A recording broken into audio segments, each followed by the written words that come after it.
Hein, un peu plus présentable quand même. Plus sportif. Quand même.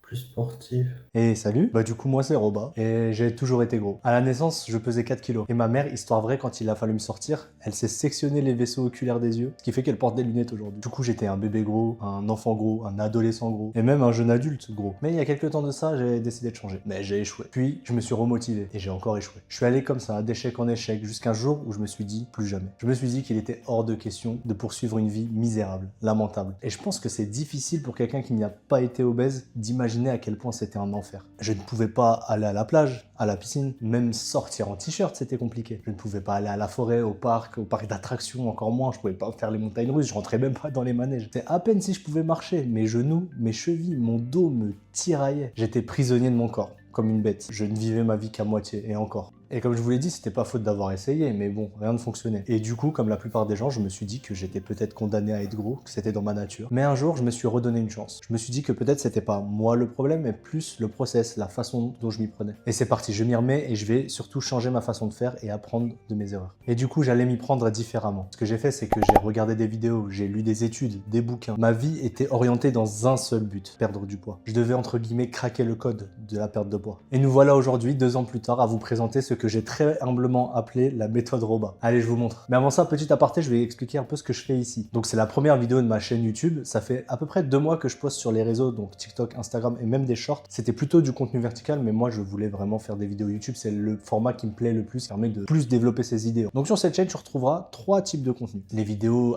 type éducative autour de la perte de poids, des vidéos autour du sport et de la pratique sportive en général, et en dernier lieu, des vidéos défis où je réalise des trucs que j'aurais jamais pensé faire quand j'étais obèse. Exemple, faire un salto arrière, monter une montagne. Le but, c'est de marquer le contraste entre ma vie d'avant, où j'étais incapable de rien, et maintenant, où je suis athlétiquement disposé à faire des trucs. Et ainsi motiver ceux qui en ont besoin. Donc voilà, n'hésite pas à me suivre, à t'abonner, à cliquer sur la cloche, le contenu arrive en masse. Bon du coup, qu'est-ce qui m'a permis de fondre? Je vais vous montrer donc tout le processus, toute la méthode que j'ai développée, entre guillemets moi-même, bien sûr, les préceptes sont à peu près connus, même si peut-être je vais vous surprendre un peu. Et si je suis sûr d'une chose dans cette vie, c'est que si tu appliques tous les préceptes que je vais te dicter, bah tu vas perdre du poids. Allez, c'est parti. Le premier pilier de ma méthode, à ton avis, c'est quoi? Tu ne trouveras jamais. C'est un truc qui s'appelle l'épuisement de l'ego. Ah, tu t'attendais pas à celle-là, j'en suis sûr. Ouais, il va parler de déficit calorique, de sport, de sommeil. Non, l'épuisement de l'ego, c'est le vrai truc. Le truc, c'est que toute ma méthode tourne autour de ça. Bon, tu sais pas ce que c'est encore, mais je vais t'expliquer. Mais toute ma méthode tourne autour de ça, donc je suis obligé de t'en parler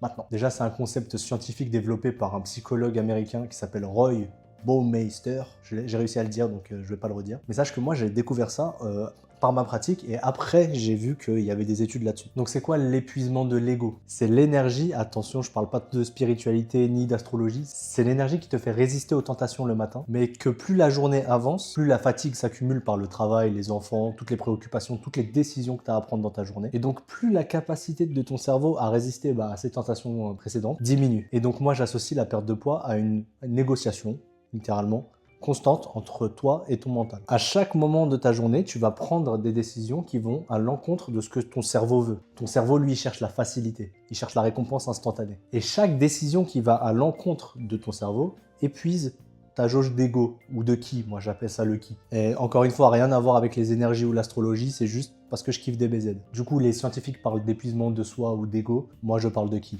Voilà, comme ça on est carré. Et du coup, ce ki, c'est la raison pour laquelle les diètes hyper restrictives ne font pas perdre de poids. Alors oui, si tu bouffes que des blancs d'œufs et du brocoli à longueur de journée, tu seras en déficit calorique et donc tu vas mincir les 2 premiers jours. Et d'ailleurs, tu vas perdre énormément de flotte, quoi. Au lieu de faire descendre ton taux de gras, tu vas littéralement flinguer ta barre de ki. Et au bout de 2 jours, tu vas littéralement flinguer ton paquet de granola cookies extra fondant qui traînait dans ton placard. Je tiens à te rassurer quand même, la barre de ki se régénère. Faut s'imaginer une sorte de barre de mana au-dessus de votre tête qui s'épuise au fur et à mesure de la journée. J'ai pas l'air idiot comme ça. Et le principal moyen de la restaurer, c'est le sommeil. Donc au-delà de tous ces bénéfices pour la récupération musculaire, mentale, physique et quoi ou qu'est-ce, un bon sommeil restaure le ki. Évidemment, je vais pas trop rentrer en détail là-dessus, sinon je vais vous perdre. Plusieurs vidéos arrivent sur ce sujet qui vont développer chaque pan. Rappelez-vous que mon objectif, c'est de créer un plan d'activité physique et un plan alimentaire qui, à la fin de la journée, vous laisse assez de ki pour ne pas craquer. Et donc, cela vous permettra de perdre du poids sur la durée. Et donc voilà, là, on a posé la base de la méthode Roba et on va rajouter des briques. Et c'est parti maintenant pour le deuxième point de la méthode Roba, l'alimentation. C'est en général le plus gros chantier d'une perte de poids. Parce que l'alimentation de quelqu'un en surpoids, elle est pas jolie à voir. Je me rappelle mon enfance, un paquet de Prince le matin en guise de petit déjeuner. La diète full sucre. Sorry le pancréas. Du coup, revenons à nos moutons, l'alimentation. Et sur l'alimentation, les gens, ils partent en sucette totale en général. Diète paléo, diète keto, régime des œufs, régime des pommes, j'ai même entendu. On va où comme ça? Non, c'est pas comme ça que vous allez perdre du poids. Donc je résume, un régime, c'est quoi? C'est une accumulation d'aliments qui a pour but de créer un déficit calorique. Alors oui, toutes les diètes que j'ai citées vont vous faire perdre du poids, parce qu'elles créent un déficit calorique. Mais par contre, la barre de qui? Tiens, prends ça dans ta gueule, la barre de qui. Et ce qui se passe, c'est que tu vas commencer ton régime, je sais pas, ton régime paléo, tu vas le tenir 3 jours, tu vas perdre 1,5 kg de flotte, et le lendemain, par frustration, tu vas dégommer un paquet de chips Lay's barbecue. Je suis très précis, je sais. Et tu auras repris 3 kilos. Voilà. Le cheminement classique des gens qui essayent de perdre du poids. Mais nous, on fait pas dans ça. Alors du coup, pour qu'un plan alimentaire rentre dans la méthode Roba, il doit appliquer quelques règles. Premièrement, oui, on va créer un déficit calorique. Donc on va prendre toutes les métriques qui font qu'on dépense de l'énergie. Donc le métabolisme de base, le HIIT, le NEAT, le TEF, tout ce qui fait qu'on consomme de l'énergie. On va calculer tout ça et on va créer un déficit calorique. On aura un chiffre, disons 2000 calories. Et ces 2000 calories, on va les répartir dans nos 3 macronutriments. Donc protéines, lipides, glucides. Commençons par les protéines. C'est le plus simple. 2 règles à suivre pour les protéines. La première, c'est 2 grammes de protéines par poids de corps avec un maximum de 200 grammes par jour. Ce qui veut dire que si tu fais 70 kg, 140 grammes de prot. Et si tu fais 155 comme moi, c'est 200, pas 300. La deuxième règle avec les protéines, c'est qu'elles doivent se compenser en termes d'acides aminés essentiels. Et je parle surtout à mes VG parce qu'il n'y a aucune source de protéines végétales qui est complète en acides aminés. Il faudra toujours faire des combinaisons. Donc si vous n'êtes pas VG, ça ne vous concerne pas, mais faites attention quand même. Donc voilà, les protéines sont très importantes dans ma diète. 1, pour gérer la satiété. 2, pour maintenir, voire créer des fibres musculaires qui sont très dépensières en énergie. 3, pour stabiliser la glycémie. D'ailleurs, petit aparté, la gestion de la glycémie est centrale autour d'une perte de poids, surtout dans le cas d'une obésité sévère. En effet, notre sécrétion d'insuline et notre résistance à l'insuline est très compromise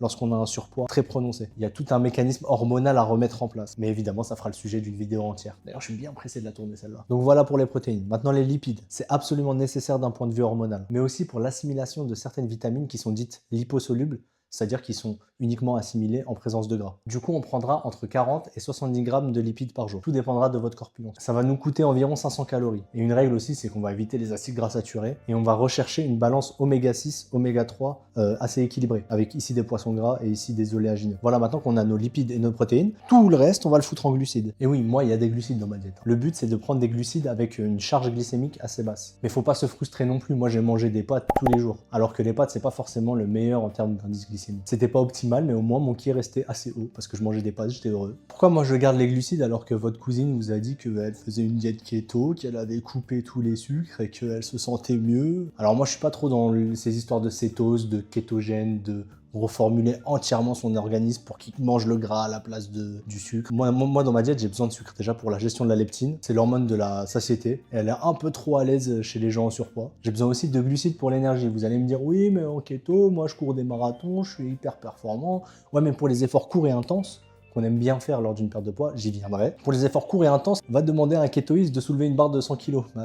Ça va être très compliqué. Désolé, ceux qui font la diète keto, je vais pas vous vexer, je vous aime bien, ne m'insultez pas. Le glucose, donc apporté par les glucides, est aussi la première source d'énergie du cerveau. Et si vous avez suivi le premier point, vous avez compris qu'il faut pas embêter le truc gluant qui se trouve entre vos 2 yeux. Donc voilà, je reviens aux glucides, faites-vous plaisir, en privilégiant quand même les indices glycémiques bas. Je vous vois venir, mangez pas de Kinder Bueno, là on parle de patates, patates douces, on parle de riz complet, de blé. On parle pas de flan pâtissier, d'éclairs au chocolat ou de trésors de Kellogg's. Parce que je vous vois venir, je vous connais. Et j'y suis passé aussi. J'étais comme vous. Et j'ai failli oublier. Tu dois peser tes aliments. Tu me télécharges une application, je m'en fiche laquelle.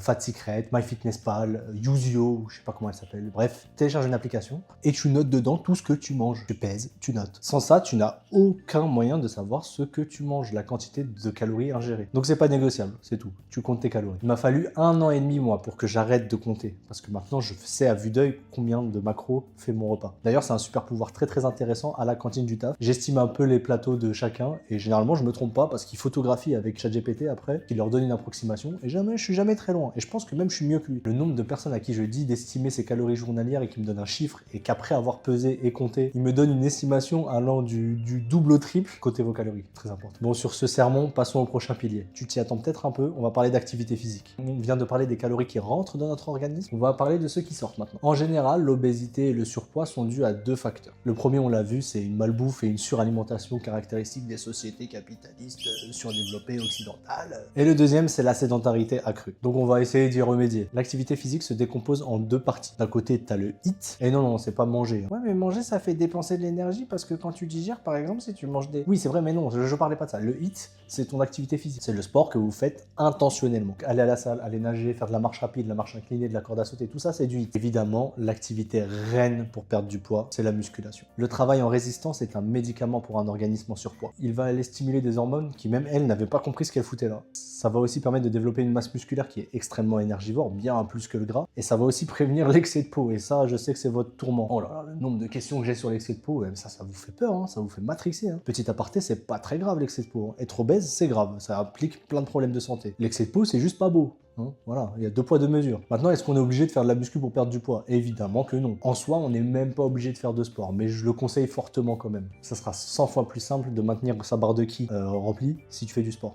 Parce que tu pourras plus manger. Mais attention, le sport ne doit pas être une corvée. Le point le plus important, c'est de faire ce qui te plaît. Si ton truc c'est la natation, bah va nager, même si je sais que c'est très difficile de se montrer en public quand on est obèse. Moi, j'y arriverai pas. Si t'aimes bien faire de la marche inclinée sur ton tapis, vas-y, l'important c'est que tu prennes du plaisir dans l'activité. Il faut que tu sois content d'y aller, c'est vraiment très important. Mais du coup, si tu ne sais pas quoi faire, je t'invite fortement à passer les portes d'une salle de musculation. Et Dieu sait qu'il existe des freins, notamment psychologiques, qui fait d'aller en salle. Moi-même, j'étais tellement mal à l'aise que je mettais un gilet autour de ma taille pour cacher mon énorme fessier. Bon, ça cachait rien du tout, mais dans ma tête, je me sentais mieux. Du coup, si vous voulez le discours de quelqu'un qui est passé par là, sachez que les gens en ont absolument rien à foutre de vous. Bon, ça sonne un peu bateau, mais en vrai, c'est vrai, hein, 99% des gens ne vont même pas se rappeler de vous 10 minutes après avoir fini leur séance. Et honnêtement, si une personne juge quelqu'un parce qu'elle fait des efforts, parce qu'elle veut sortir de sa condition, parce qu'elle veut devenir meilleure, vous pensez qu'elle mérite votre attention? Je sais pas toi, mais moi les idiots, je les calcule pas trop. Donc voilà, après le HIIT, le sport, vient le NEAT, le non-sport. Donc c'est tous les mouvements que tu fais au cours de la journée qui te font dépenser de l'énergie. Par exemple, lever la main.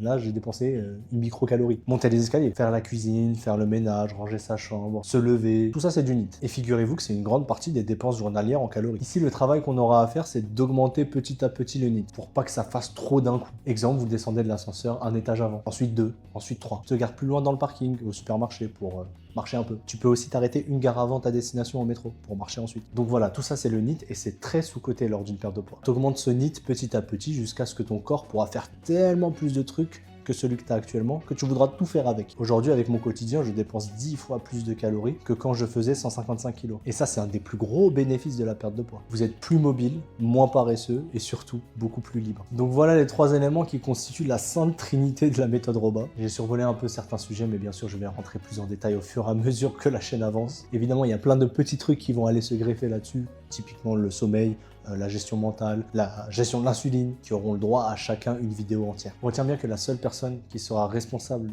de ta perte de poids ou de ta non-perte de poids, c'est toi et uniquement toi. Tu es la seule et unique raison de ta condition actuelle et de ta condition future. Donc moi, je suis certain que tu peux le faire. Je t'invite donc à prendre ton courage à deux mains et à te lancer. En tout cas, tu peux compter sur moi pour t'accompagner. C'était Roba, peace.